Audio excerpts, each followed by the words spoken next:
কত বছর ঘুমাবো মাটির নিচে রে? জানি না, আমিও জানি না, আপনিও জানেন না, তবে আন্দাজ করতে পারবেন। বলে দিই, সর্বশেষ যেই লোকের রুহু কবজ করা হবে, সর্বশেষ যার পরে আর কোনো মানুষ নাই, সর্বশেষ যার রুহুটা কবজ করা হবে, ওই লোকটা মাটির নিচে 40,000 বছর ঘুমাতে হবে রে। 40,000 বছর মাটির নিচে সে ঘুমাতে হবে। আজকে মাটির উপরে ঘর আছে, আগামীকাল মাটির নিচে ঘর হতে পারে। বাবাজি কবর চাপা মারবি রে। ডান দিকের হার বাম দিকে যাবে, বাম দিকের হার ডান দিকে যাবে রে। প্রথম রাত্রে দিন, প্রথম দিন মায়ের যে দুধ খেয়েছিলে বাবা, ওই দুধগুলা বাবা বের হয়ে যাবি নাকি মুখে মানুষের, এমন চাপা মারবি রে, দেহে কিছুই থাকবে না, সব বের হয়ে যাবে নাকি মুখে বের হয়ে যাবি রে। এই দুনিয়াও খালি হয়ে যাবে রে, এই পৃথিবীও খালি হয়ে যাবে। ইসরাফিল যখন বাঁশি বাজাবে, কিয়ামত হয়ে যাবে, পৃথিবী সমতল হয়ে যাবে। কথা বলেন ঠিক কিনা? পৃথিবী সমতল হয়ে যাবে, সমান হয়ে যাবে, সব মানুষ মাটির নিচে চলে যাবে। এই দুনিয়ার মধ্যে একটা মানুষও থাকবে না, একটা প্রাণীও থাকবে না, সবার রুহু কবজ করে মাটির নিচে দেওয়া হবে। একাধারে 40,000 বছর পর্যন্ত বৃষ্টি নাজিল করবে আল্লাহ। একাধারে 40,000 বছর পর্যন্ত আসমান থেকে বৃষ্টি পড়বে রে। একাধারে রাত দিন 24 ঘন্টা, 1 সেকেন্ডও বন্ধ হবে না। একাধারে 40,000 বছর পর্যন্ত বৃষ্টি হবে। বৃষ্টির দ্বারা এই পৃথিবী সমতল করবে আল্লাহ, সমান করবে, সমান। এই পৃথিবীটা হাসরের মাঠ বানাবি, পাহাড় পর্বত নদী নালা থাকবে না, একদম সমান হয়ে যাবে, ময়দানে হাসর সাজাবি। আমার বানের বাবাজিরা রে, মরতে হবে মালিকের কাছে, ওয়াদা করেছি আল্লাহর আদালতে যেতে হবে রে। ছিলাম আল্লাহর কাছে, যাব আবার আল্লাহর দরবারে। যাব কার দরবারে? যেতে হবে মালিকের দরবারে। মরণ হয় বাবাজি, কেউ সম্মানের হয়, কারো অসম্মানের মরণ হয়, কারো আবার ভালো মরণ হয়, মন্দ হয়, ঠিক কিনা? কারো সম্মানের হয়, কারো অসম্মানের হয়, কারো ভালো হয়, কারো মন্দ হয়, কারো মৃত্যু জান্নাতি মরণ হয়, কারো জাহান্নামী মরণ হয়, ঠিক না? রে বানের বাবাজি, কতই না কপাল ভালো রে। জঙ্গে শহীদ যারা ইন্তেকাল করেছে, শাহাদাত বরণ করেছে, যারা ইন্তেকাল করেছে, শাহাদাতের মর্যাদা পেয়েছে, তাদের কপাল না ভালো রে। কপাল কতই ভালো, ওই ব্যক্তি যে নবীর দেশ সোনার মদিনা তার মরণ হয়েছে, ওর কপাল কত ভালো, মদিনায় তার মরণ হয়েছে, ওর কপাল কত ভালো, জঙ্গে শহীদ শাহাদাতের রক্ত ঝরতে ঝরতে তার মরণ হয়েছে। সুবহানাল্লাহ বলি। আমার বানের বাবাজি নানি, খেয়াল করেন ভালো করিয়া, রক্ত দামি। আমার আপনার দেহে রক্ত আছে বাবা, রক্ত বড় দামি বাবা। ওই রক্ত যখন বের হয়, রক্ত হলো নাপাক, রক্ত পবিত্র। কিন্তু যদি বাবা কেটে যায়, রক্ত যদি বের হয়ে যায়, নাপাক হয়ে যাবে, নামাজ পড়া যাবে না, যে কাপড়ে লাগে সেটা পবিত্র থাকে না রে। সেটা কি পবিত্র থাকে না। কিন্তু বাবাজি, কলস ভর্তি রক্ত বের হয়ে যদি ঘরে পড়ে, এটা অপবিত্র হয় না রে। এটা কোন রক্ত জানেননি? যারা শাহাদাতের ময়দানে শহীদ হয়েছে আল্লাহর নামে, কলস ভর্তি রক্ত পড়ে গেল, এই রক্ত পবিত্র, পাক পবিত্র। তারে বাবা এই রক্ত শহরে দাফন করা ইসলামের বিধান। সুবহানাল্লাহ বলেন না? এমনি এক ফুটা বের হলে এটা নাপাক, কিন্তু যারা শাহাদাতি শহীদ হয়েছিল, ময়দানে কলস ভর্তি রক্ত বের হলো, এটা পাক পবিত্র, ইসলামের বিধান। তার এই কাপড় সহ রক্ত সহ দাফন করার বিধান। সুবহানাল্লাহ বলি।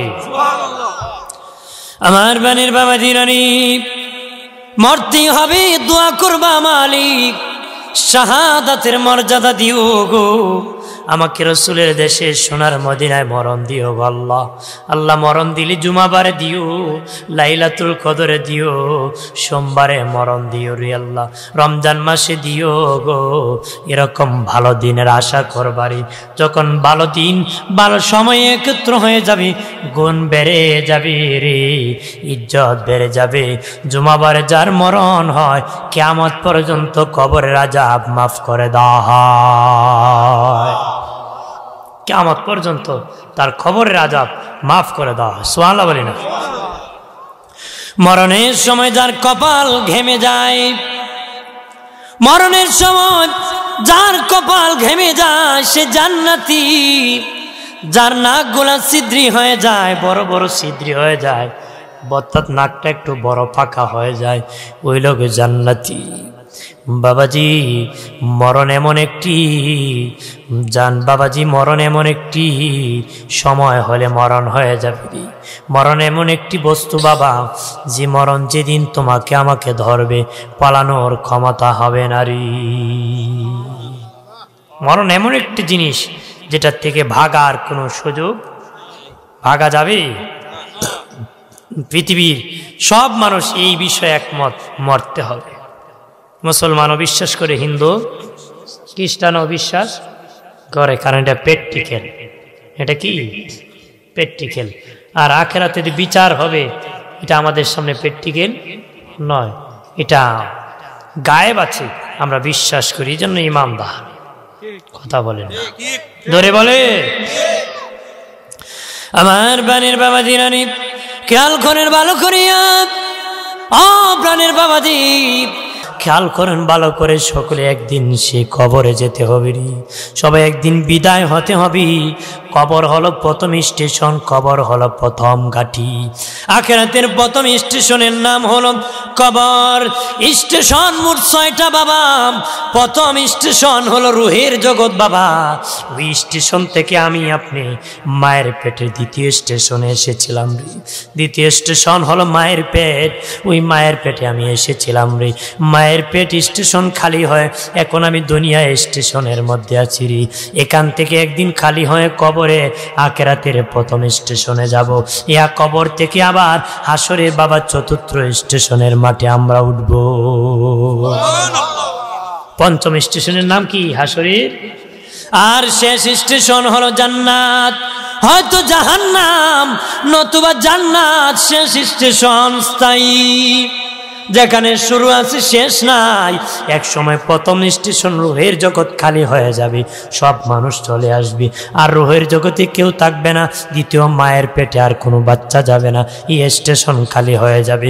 তৃতীয় কিয়ামত হয়ে গেলে বাবা, ইসরাফিল বাঁশি বাজালে দুনিয়া স্টেশন খালি হয়, সবাই কবর জগতে চলে যাবে। 40,000 বছর পরে আবার আমার আল্লাহ সুবহানাহু ওয়া তাআলা বাঁশি বাজিয়ে দিবে, মানুষ থাকবি কবর স্টেশনে। ফুদা আমার তো সবাই বাবা কবর ফেটে আখিরাতের স্টেশনের মধ্যে উঠে যাবে।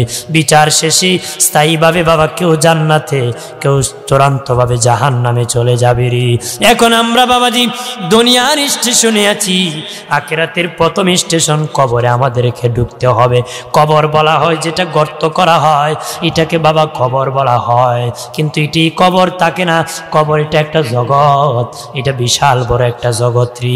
এটা যেমন একটা জগৎ, এটা একটা আরেকটা জগৎ বাবাজি। কবর দেওয়া হয় মানুষের সম্মানার্থী। গরু মরলে মানুষ পায়ের নিচে রেখে দিই, গোয়াল ঘরের সামনে রাখে, অথবা খালে ফেলে দেয়, হাওরে ফেলে দেয়। ছাগল মরলে ফেলে দিই, শিখ বাবাজি এরকম ভাবে অন্য প্রাণী মরলে বিভিন্ন কানে মানুষ ফেলে দেয়। ঠিক মানুষ মরলে বাবা সম্মানার্থে মানুষ কবর খনন করে, মানুষের কবরটা উঁচু করে। 1 হাত পরিমাণ কবর উঁচু করা সুন্নত বাবা, কিছু উঁচু রাখা কবর সুন্নত। সমান করা জায়েজ না বাবা, এটা বিদআত। সমান করলে মানুষ কবরকে অসম্মান করবে, মানুষ হাঁটিয়া যাবে বাবা, কেউ গরু বাঁধবে, কেউ প্রস্রাব করে দিতে পারে।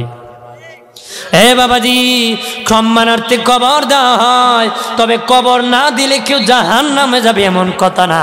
জানাজা না পড়লে জাহান্নামে যাবে এমন কথা না। তবে জানাজা পড়া মুর্দার জন্য জিন্দাদের দায়িত্ব, না পড়লে জিন্দারা গুনাহগার হবে।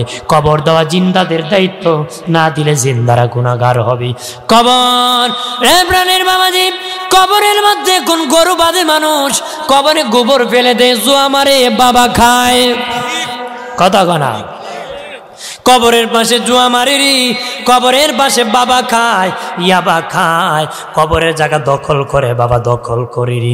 কবরস্থানের পাশে যার জমি আছে বাবা দিলেন ঠিক খাসায়া, বাবা বেড়া কাটতে কাটতে কবর দখল করি।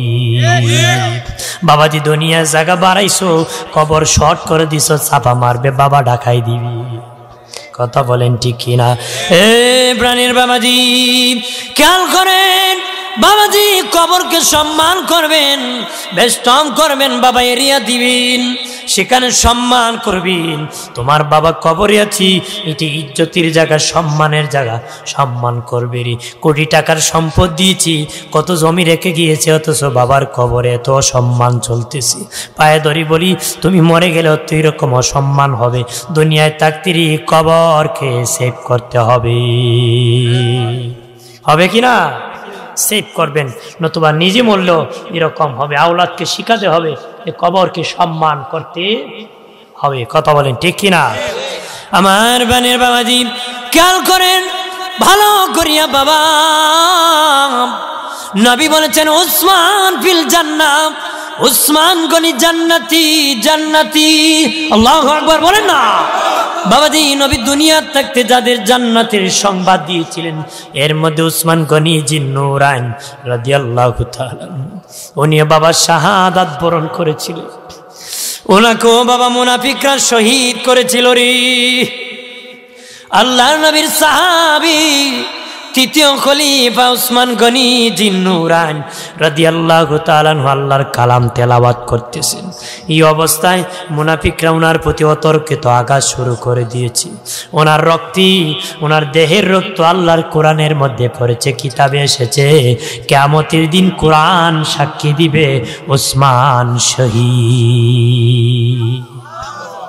উসমান গনি শহীদ হয়েছে, আল্লাহর কোরআন সাক্ষী দিবে, কারণ কোরআনও ওনার দেহের রক্ত পড়েছিল। মুনাফিকরা উনি আবার বলেছিলেন, হে তুমি দা আমাকে আঘাত করেছো, তুমি কি অমুক সাহাবীর ছেলে না? তখন সে পলায় গিয়েছিল। এরকমই মুনাফিকরা ওনাকে হত্যা করেছিল, শহীদ করে। আমার বানের বাবাজি খেয়াল করেন, জান্নাতের টিকিট পাওয়ার পরে উনি যখন উসমান গনি জিন্নুরাইন রাদিয়াল্লাহু তাআলা কবরের পাশে গেলে কানতে কানতে খেজুর গাছের রসের মতন টপ টপ করে ওনার চোখ থেকে পানি পড়ত, দাড়ি মুবারক ভিজে যেত। বাবাজি এরকম ভাবে দাঁড়িয়ে টপ টপ করে পড়তো। সাহাবারা বলে, উসমান গনি ভাই, নবী জাহান্নামের বয়ান করলে এমন কান্না করেন না, কিন্তু কবরের পাশে কেন এমন কান্না করেন? উসমান গনি বলেন, কবর প্রথম স্টেশন, কবর হলো প্রথম ঘাঁটি। কবরে যে ধরা পড়বে সব জায়গায় ধরা পড়বে, কবরে যে নাজাত পাবে সব জায়গায় নাজাত পাবে। আমি উসমানের ভয় হয় কবরে নিয়ে আমি ধরা পড়ে যাই। তাহলে আমরা কি ভয় নাই? হ্যাঁ, ওইটা আমাদের শিক্ষা দিয়েছেন সাহাবায়ে কেরাম, আমাদের আদর্শ মডেল, কথা বলেন না? আমার বানের বাবাজি খেয়াল করেন ভালো করে, প্রাণের বাবাজি কত মানুষ সেই এলাকা কবরস্থানে আছে না? কবরের পাশে গিয়ে বলবেন, ও কবরবাসী, তোমরা আমার আগে কবরবাসী, আমরার আগে তোমরা কবরবাসী, আমরা তোদের পরে কবরবাসী। এখানে আমরা যারা সবাই একদিন হয়ে যাব কবরবাসী, কথা বলেন না? কবরেরই আযাব যদি মানুষ দেখিত, ঘরবাড়ি পালায়া মানুষ দৌড়াতো, ঘরবাড়ি পালায়া মানুষ দৌড়াতো। আল্লাহ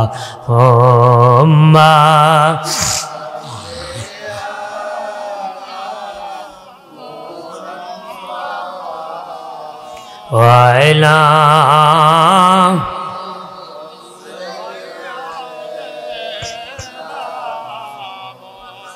محمد وعلى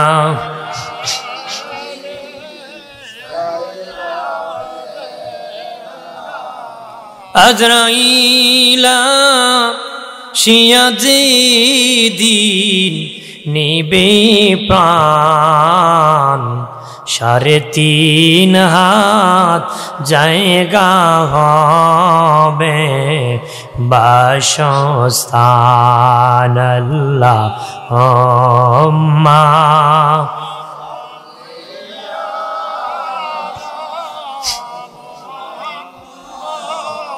وعلى آله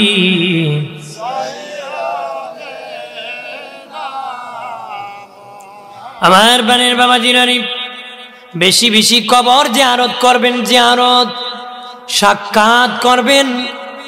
বাবাজি দুনিয়ার এতিম এক ঘরে না পেলে আরেক ঘরে পায়রি, একজন তারায় দিলে আরেকজন তারে আশ্রয় দেরি, কিন্তু কবরে এতিম বড় এতিম রে, কেউ যদি ইচ্ছা করে তারেক না দে সে নিজে পায় না রে। এই প্রাণীর বাবাজি কবর জিয়ারত বেশি বেশি করে করবেন।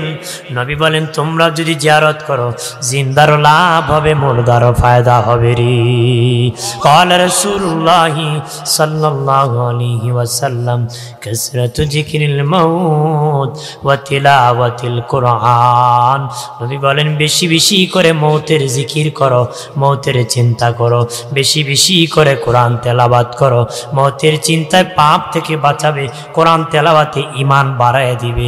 যার ইমান যত বেশি বাড়বে তত উচ্চ তবকার জান্নাতে থাকবে। এ প্রাণের বাবাজি মরণের ভয়, কবরের ভয়, হাসরের ভয়, মিজানের ভয়, ফুলসিরাতের ভয়, শেষ বিচারের ভয় অন্তরের মধ্যে ধারণ করেন, পাপ থেকে বাঁচতে পারবেন।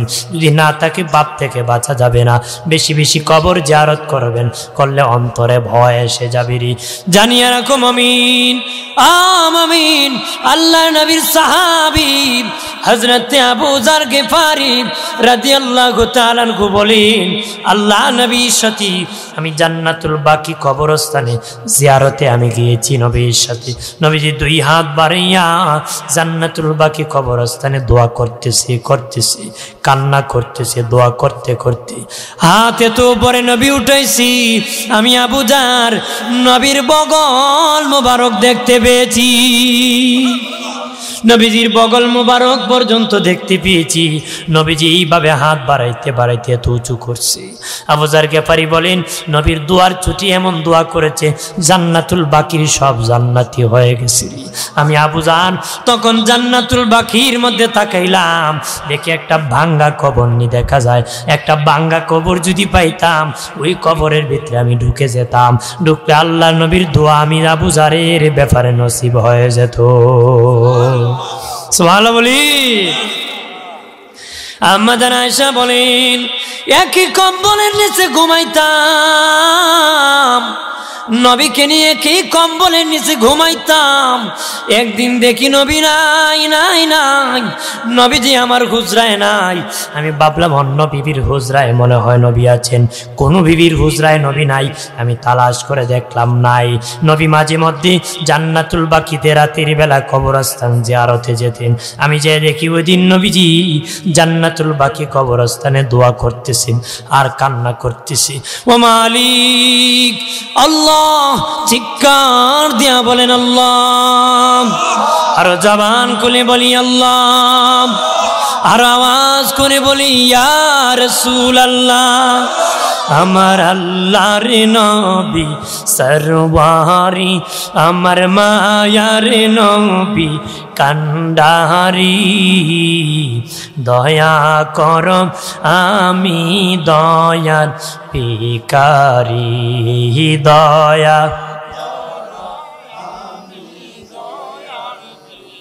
আসরের কান্ডারি হইয়া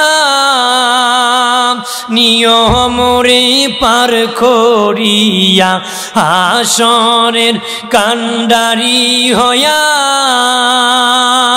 নিয়মরে পার করিয়া, আমি কাতরে বিনয় করি, আমি কাতরে বিনয় করি, দয়া করো আমি দয়ার ভিখারি, দয়া। নবীজি জান্নাতুল বাকি কবরস্থান জিয়ারতে বলেন, আল্লাহ ও মালিক, কিয়ামতের দিন আমি রাসূলুল্লাহকে না জিজ্ঞাসা করে আমার একটা উম্মতকে তুমি জাহান্নামে দিও না। এইভাবে নবী কান্না করতেছে, কিয়ামতের দিন আমাকে না জিজ্ঞেস করে একটা উম্মতকে জাহান্নামে দিয়েন না। আম্মা জান আয়েশা বলেন, দোয়া যখন শেষ প্রান্তে চলে আসলো, আমি আয়েশা বুঝতে পারলাম দোয়া শেষ হলে নবী থাকবেন না, হুজরায় আবার চলে আসবেন। আমি আগে আগে হাঁটিয়ে আসিয়া কম্বল গায়ে দিয়ে শুয়ে থাকলাম। নবীজি আসিয়া কয়, আয়েশা চমৎকার চালাকি চিনুরি, কিছুক্ষণ আগে আমার পাশনে জিয়ারত করেছ, এখন আমারে বুঝাইতেছ তুমি ঘুমে আসো। সুবহানাল্লাহ বলি। মায়েশা বলেন, নবীজি ও মায়ার নবী, অন্ধকার রাত্রি আমি আপনার পাশনে জিয়ারত করেছি, কেমনে আপনি দেখলেন? নবী কো, আমি কি অন্য নবীর মতন নাকি?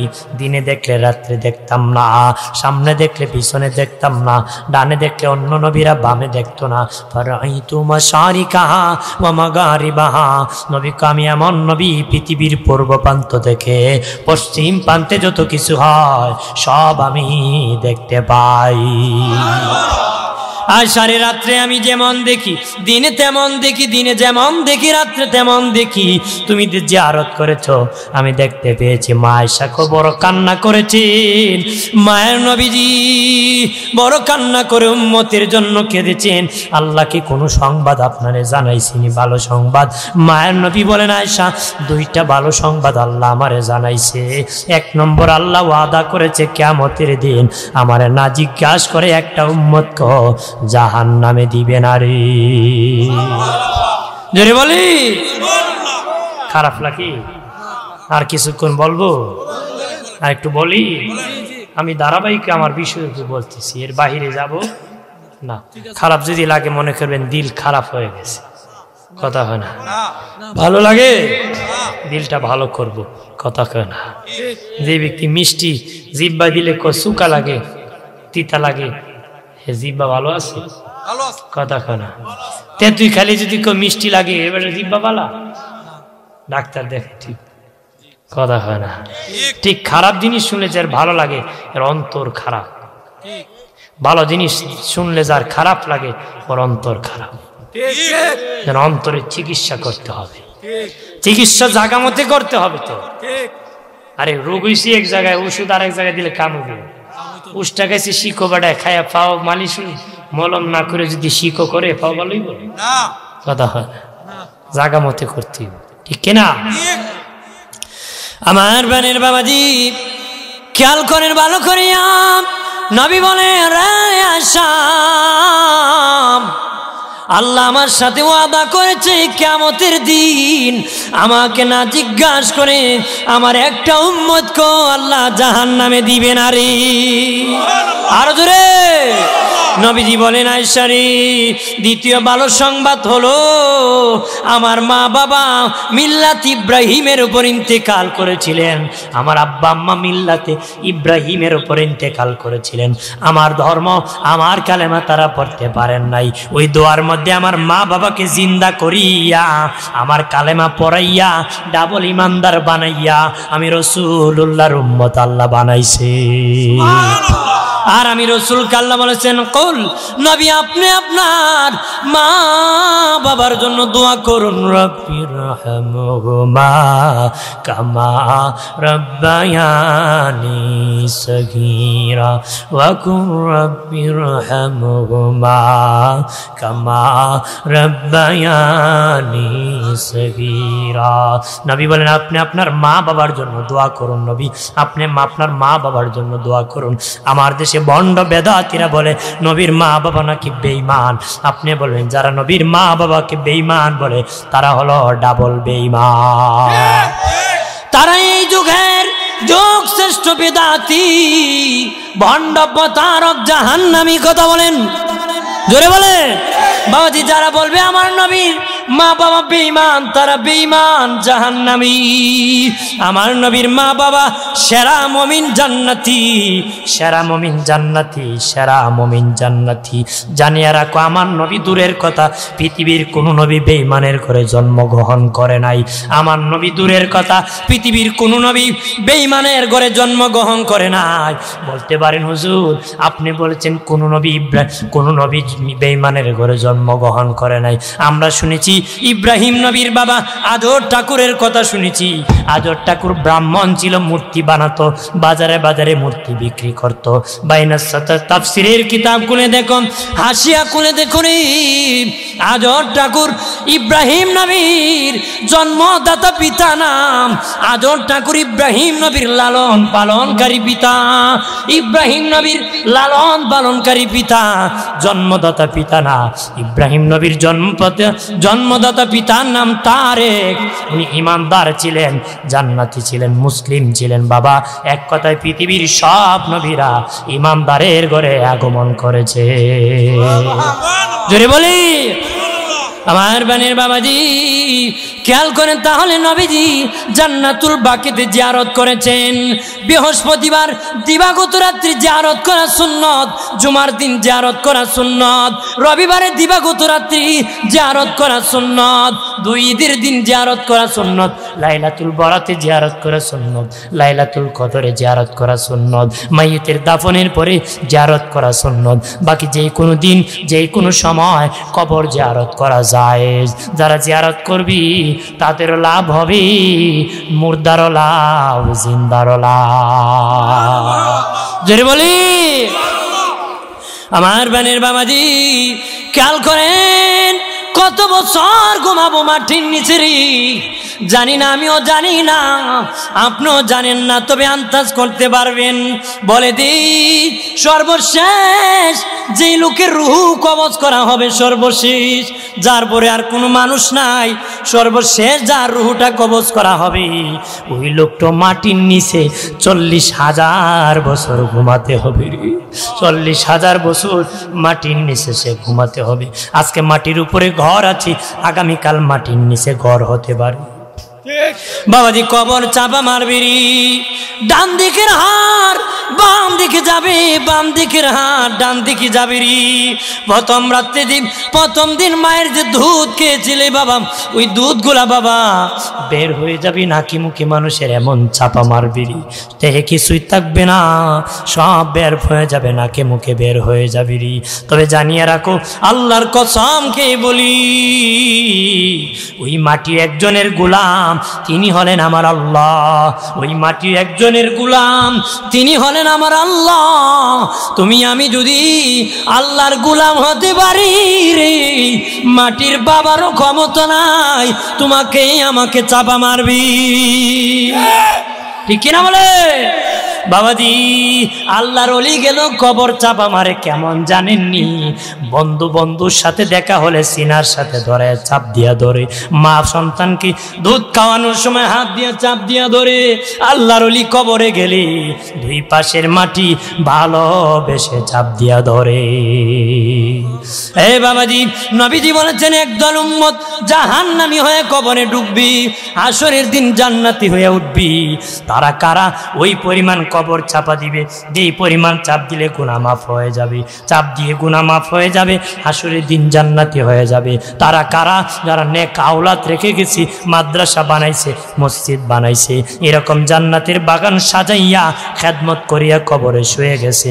তার ছেলে তার জন্য দোয়া করে, দোয়া করতে করতে বাবার কবরে সব পৌঁছাইতে পৌঁছাইতে কিয়ামতে ইসরাফিল বাঁশি যখন বাজাবে, সেদিন দেখবে তার গুনাহ থেকে নেকি বেশি হয়ে গেছে, সে জান্নাতি হইয়া আদালতে দাঁড়ায় যাবে।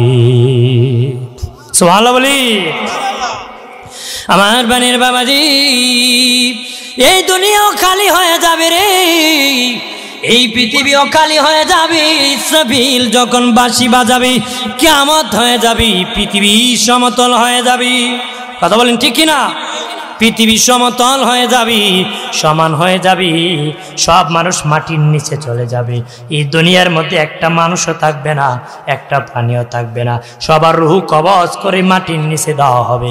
একাধারে 40,000 বছর পর্যন্ত বৃষ্টি নাজিল করবে আল্লাহ, একাধারে 40,000 বছর পর্যন্ত আসমান থেকে বৃষ্টি পড়বে রে। একাধারে রাত দিন 24 ঘন্টা, এক সেকেন্ডও বন্ধ হবে না। একাধারে 40,000 বছর পর্যন্ত বৃষ্টি হবে। বৃষ্টির দ্বারা এই পৃথিবী সমতল করবে আল্লাহ, সমান করবে, সমান। এই পৃথিবীটা হাসরের মাঠ বানাবি, পাহাড় পর্বত নদী নালা থাকবে না, একদম সমান হয়ে যাবে, ময়দানে হাসর সাজাবে। এই দ্বারা বাবা মানুষের দেহ গঠন করবে, ইসরাফিলের সিংহা ধ্বংস হবে না, সিংহার ভিতরে আমার আপনার রূহ থাকবে। আদম থেকে একদম শেষে যার রূহ কবজ করা হবে, সবার রূহটা ইসরাফিলের সিংহার ভিতরে আসন থাকবে, এটার ভিতরে থাকবে। ইসরাফিল যেদিন, ওই দিন আল্লাহ বলবেন, ইসরাফিল বাঁশি বাজাও। ইসরাফিলের বাঁশি কত বড় জানেননি? নবী বলেন, আমি মেরাজে যেতাম, আল্লাহর কাছে যখন যাব, জিবরিল কইটে ইসরাফিলের অফিস। নবী বলেন, আমি ঢুকলাম, দেখি ইসরাফিল সিংহা মুখে নিয়ে দাঁড়ায় আছে। সুবহানাল্লাহ বলি। নবী বলেন, ইসরাফিলের সিংহা কত বড় জাননি? এ আমার উম্মতেরা, নবীজি বলেন, হাতের তালুর মধ্যে টিকটিকি হারুলির ডিম রাখলি, ডিমটা অনেক ছোট্ট, হাতটা অনেক বড় রে, হাতটা অনেক বড়। নবী বলেন, ইসরাফিলের সিংহার হাতে যদি পৃথিবী রাখা হয়, হারুলির ডিমের সমান হবে রে। সিংহা এবার কত বড়, সবার আসন থাকবে এটার ভিতরে। আর জোরে আমার বানের বাবাজি, নবীজি বলেন, আমি ইসরাফিলকে সালাম দিলাম রে। ইসরাফিল আমার সালামের জবাব দেয় না, 2 বার দিলাম কোনো জবাব দেয় না, 3 বার দিলাম কোনো জবাব দেয় না। নবী কই, ইসরাফিল ভাই, আমি বুঝতে পেরেছি তুমি আল্লাহর হুকুমের অপেক্ষায় আছো। আল্লাহ কখন হুকুম দিবে আর তুমি ফুটা দিয়ে কিয়ামতটা করে দিবে রে। তবে রে ইসরাফিল, আমি ইচ্ছা করে আসি নাই, আল্লাহ আমাকে দাওয়াত করে এনেছে। ইসরাফিল সেদিন কিয়ামতের দিন দ্বিতীয় সিংহা ফু বা ফু দিয়ে দিবে, মানুষ কবর থেকে দলে দলে কাতারে কাতারে দাঁড়াবে, দলে দলে দাঁড়াবে, দেহ গঠন করা হবে। দেহ বাবাজি অস্তিত্ব না থাকলে এখান থেকে অস্তিত্ব দিবে। হাড় যদি গলে পড়ে মচে মাটির সাথে মিশে যায়, মানুষ কবরে রাখার পরে তার চোখটা বাবা আপেল পচে গেলে যেমন গর্ত হয়ে যায়, এরকম ভাবে 3 দিন পরে বাবাজি তার এরকম হয়ে যায় রে। চোখ খুলে যায়, মুখ খুলে যায়, তার পেটটা ফেটে যায়, পেটের মধ্যে মাটি ভরপুর হয়ে যায়। নবী বলেন, বনি আদম সন্তানের ওই পেট ওদিন ভরবে যেদিন কবরের মাটি তার পেটের মধ্যে পড়বে। হায়াতের তৃপ্তি সেদিন মিটবে যেদিন কবরের হায়াতি জিন্দিগি শুরু হবে। শুরু আছে, শেষ নাই। ওই দিন তার হায়াতি জিন্দিগি তৃপ্তি মিটে যাবে। কবরের মাটি পেটে গেলে তার খিদা নিবারণ হয়ে যাবে, আর খাবার লাগবে না রে। কিন্তু দুনিয়ায় খাবার কত খাই বাবাজি, জন্মগ্রহণ থেকেই পর্যন্ত খাবার খাইতেছি, পেট ভর হয় নাই, খায় আর যায় আর খায়, দিকে যায় ওদিকে যায়। এমন সালা আল্লাহ লাগাইছে বাবা, আমার আপনার যে সালা দিছে, দুনিয়ার সালার তালা আছে, কিন্তু এই সালার তালা নাই, এই 2 ছিদ্রিওয়ালা সালা। কথা হয় না? আমার আপনার বাবাজি 2 ছিদ্রিওয়ালা সালা আমি নাম দিয়েছি। এমন দারুণ সালা মানে না তালি, বিকালে বড়ি সকালে খালি। কথা কানা বিকালে ভরি সকালে খালি, সকালে ভরি দুপুরে খালি, দুপুরে ভরি বিকালে খালি, সালায় আরো খাইতো কিয়ামত পর্যন্ত খাইব। কতক্ষণ ঠিক কিনা? একদিন খাওয়ান বন্ধ হবে, যেদিন পেটটা ফেটে যাবে কবরের মধ্যে, আর কবরের মাটি আমার পেটে পড়বে, সেদিন আর খাবার লাগবে না, পেটটা ভরপুর হয়ে যাবে রে। এরে মমিন ভালো করে শুনি নাও, আমার হাড় হাড্ডি জোড়া লাগাবে কবরে, আমার বাবাজি দেহ বানাবি, এমন দেহ থাকবে না, বিশাল বড় করে বাবা বানানো হবে, সুন্দর করে বানানো হবে রে, কবর থেকে মানুষকে বানানো হবে রে। কেমনে বানাবি? ইব্রাহিম নবী শেষ কথা আমার বাবাজি নদীর কিনার দিয়ে যেতেছেন, দেখেন একটা প্রাণীকে বিভিন্ন প্রাণীরা টেনে টেনে হেসড়ে খেতেছে। ইব্রাহিম নবী বলে, আল্লাহ ও মালিক, তুমি প্রাণীকে তো হাসরের মাঠে দাঁড় করাবা, কেমনে করবা? বিভিন্ন প্রাণী তারে টানিয়া কে ফেলছে গো আল্লাহ, কেমনে তারে একত্র করবা? আল্লাহ বলেন, ইব্রাহিম তুমি কি আমার কথা বিশ্বাস করো না? ইব্রাহিম নবী করি, দেখাইলে একটু ভালো হতো। আল্লাহ চারটা পাখি দিয়েছেন, বলেন ইব্রাহিম চারটা পাখি তুমি জবাই করো, চারটা পাখি সিলায়া গুস্তগুলা আটার কায়ের মতন তুমি একদম রুই রুই করে ফেলো, চারটার গুস্ত একত্রে মিশ্রিত করে ফেলো। চারটার গুস্ত যখন একত্রে মিশ্রিত করা হলো, আল্লাহ বলেন চার ভাগ করো ইব্রাহিম। ইব্রাহিম নবী চারটা পাখি একত্র করে চারটা ভাগ করলেন। আবার আল্লাহ বলেন এই চারটা ভাগ চারটা পাহাড়ের মধ্যে রাখো। চারটা পাহাড়ে রাখার পরে আল্লাহ বলেন, ইব্রাহিম এবার বলো কোন পাখি বানাবা, নাম ধরে ডাক দাও। ইব্রাহিম নবী বলে, ওই পাখি আগের মতন হয়ে যাও। বলতে দেরি, চার পাহাড় থেকে তার অংশ দৌড়াই আসিয়া জোড়া লাগিয়া পাখি হতে দেরি হয় না। পাখি হতে দেরি হয় না রে। আল্লাহ বলেন, ইব্রাহিম চার পাখি একত্র করে যদি মিশ্রিত করে আলাদা করে আমি যদি চার জায়গার থেকে একত্র করতে পারি, যে বিভক্ত যেইভাবেই হোক আমি হাসরের মাঠে তাদেরকে একত্র করব। সুবহানাল্লাহ বলি।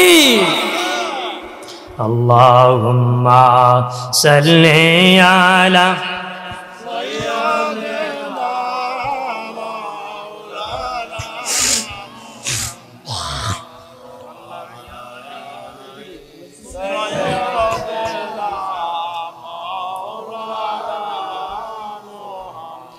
ডানে মাটি বামে মাটি, মাটি হবে বিছানা, ওপরেতে বাঁশির সানি, হাওয়া বাতাস লাগবে না। আল্লাহুম্মা মারহাবা।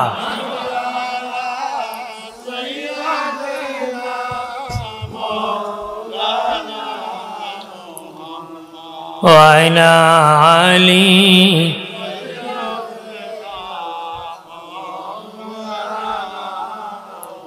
আমার বানের বাবা দিনারি, কবর থেকে আল্লাহ আমাদেরকে জিন্দা করবে।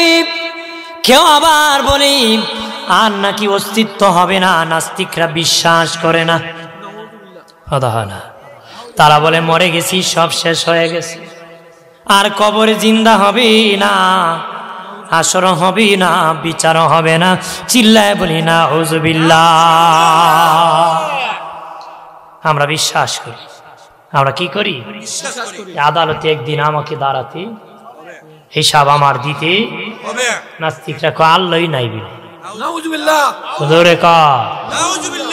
মহাশূন্যে নাকি গ্রহ ছিল, হঠাৎ করে বিস্ফোরণ হয়ে পৃথিবী হয়ে গেছে। এখন যদি আমি কই কারণ একটা লোহার টুকরা ছিল, বিস্ফোরণ হয়ে হঠাৎ করে মাইক হয়ে গেছে, আপনারা কইবেন তার সিরাউজুর টাইলও কইতে কইব না? কারণ লোহা বিস্ফোরণ হয়ে যদি মাইক হয়েছে বললে তার সিরা হয়। যারা বলে মহাশূন্যে গ্রহ বিস্ফোরণ হয়ে পৃথিবী হয়েছে, এদের তার কেমন শিখছে? কথা হয় না, শিখছে না।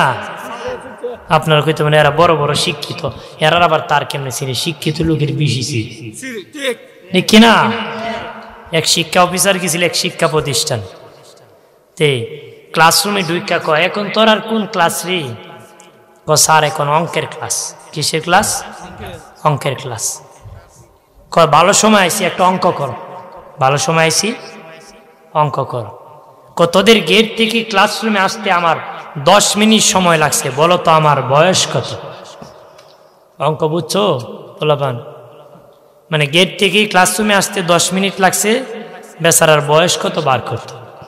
পোলাপান কাগজ কলম ফালায় বৈশারিস, কাগজ কলম ফালায় কি বৈশারিস। প্রত্যেক ক্লাসে দেখবেন পণ্ডিত পোলাপান থাকে না? এক পণ্ডিত এমনি আঁকাইতেছে, একটু পরে অঙ্ক করছো রে? এক স্যার আমি করছি। কত বয়স? স্যার আপনার বয়স 60। আন্তাজি কইছে লাগিয়ে গেছে, আন্তাজি কইছে লাগিয়ে গেছে।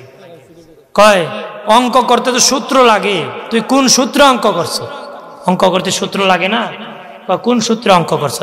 স্যার বিনা সূত্রে অঙ্ক করি নাই, অবশ্যই সূত্র দিয়ে অঙ্ক করছি। কি সূত্র? আমার বাড়ির পাশে একটা ভাই আছে আধা পাগল, বয়স 30, আপনি পুরা পাগল বয়স 60। কারণ আধা পাগলের বয়স দিয়ে 30 হয়, পুরা পাগলের বয়স কত? নাস্তিকরা পুরা পাগল। তখন ঠিক কিনা? বাবাজি রানী আমার, কবর থেকে জিন্দা করা হবে।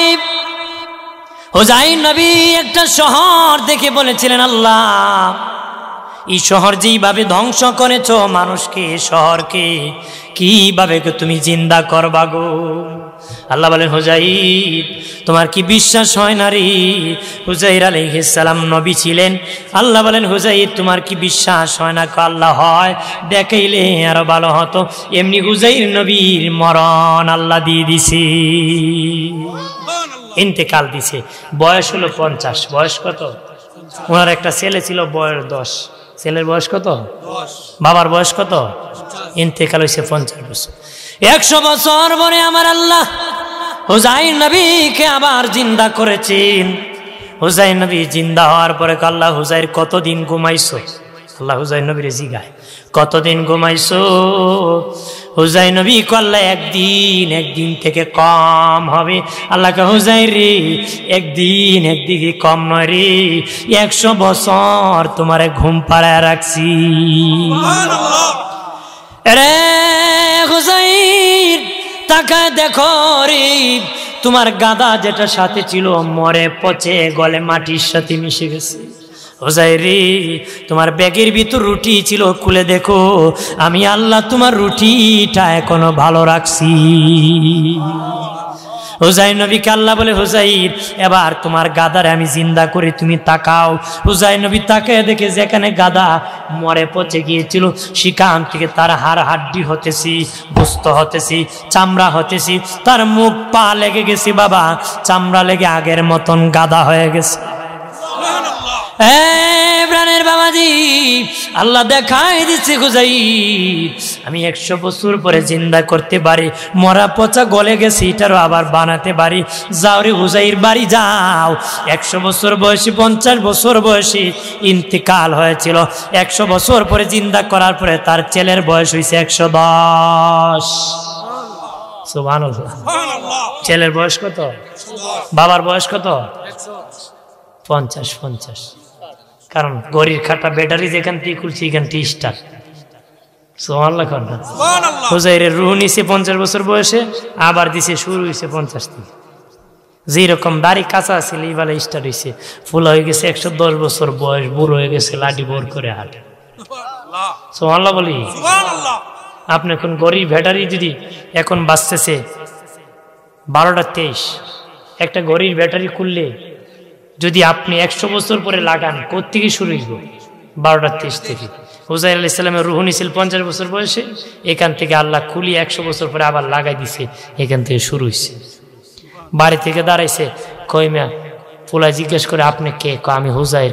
খায় খাম পাইছেন না? আমি এলাম হুযায়রের সন্তান, বয়স 110, হাঁটতে পারি না, আপনি জোয়ান মানুষ, আমার বাপ। তোমার মা কে বল আমি আসছি।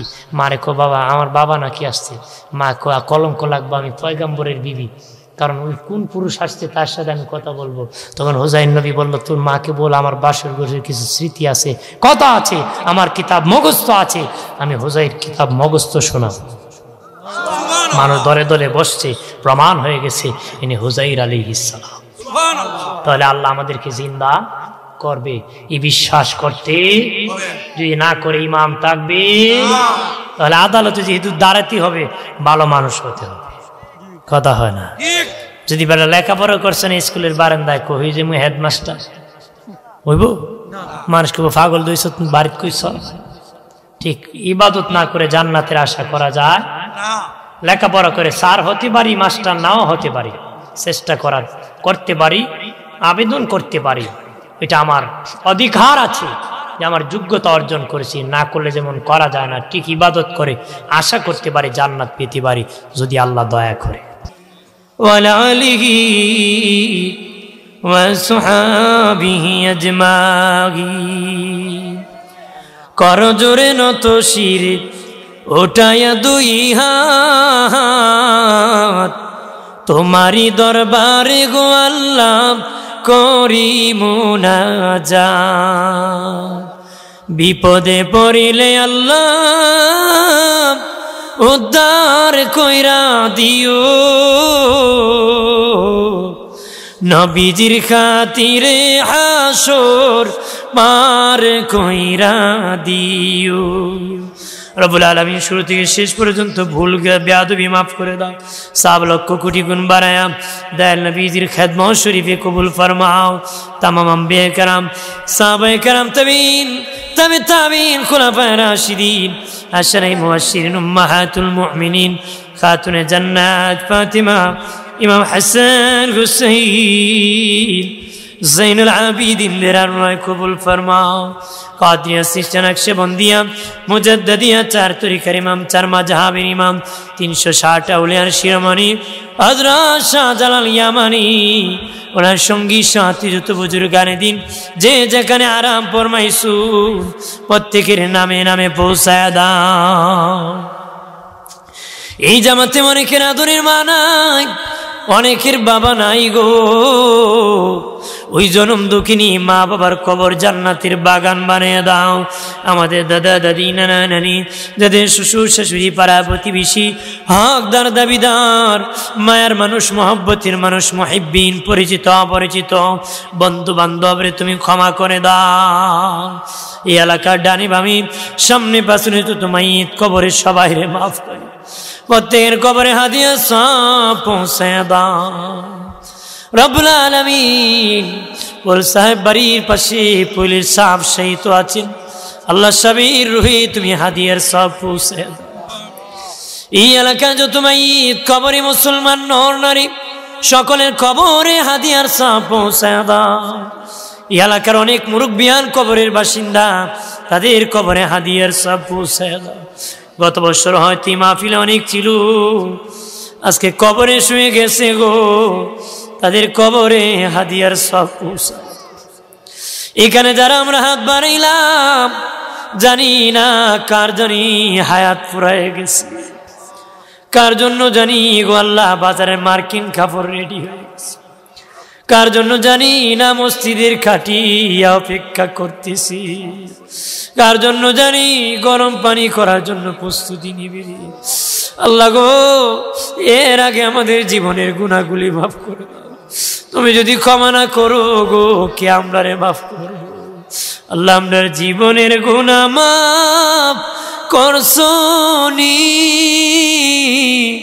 আমরার মা বাবারে মাফ করছনি আমরা দাদা দাদিরে মাফ করছনি আল্লাহ আমরার নানা নানিরে মাফ করছনি তুমি যদি ক্ষমা না করো কে আমরারে মাফ করবো খো আল্লাহ তোমার দরবার ছাড়া তো আমাদের কোনো দরবার নাই ও আল্লাহ বারবার বলি জীবনের গুনাহ তুমি মাফ করে দাও আমাদের জিন্দিগিরে তুমি কবুল করে নাও আর আমরা এবালি সাহেবের সন্তানের প্রবাসী আছি আল্লাহ আনলি ক্লাসে তুমি লিখেল করো কাট পাওয়ার সুযোগ করে দাও নিরাপত্তার জিন্দিগি তুমি কবুল করো বড় আশা করে মানুষ প্রবাসে যায় তুমি মনিব তার সন্তানের আশা পূরণ করো বাবা মার মনের বাসনা পূরণ করো।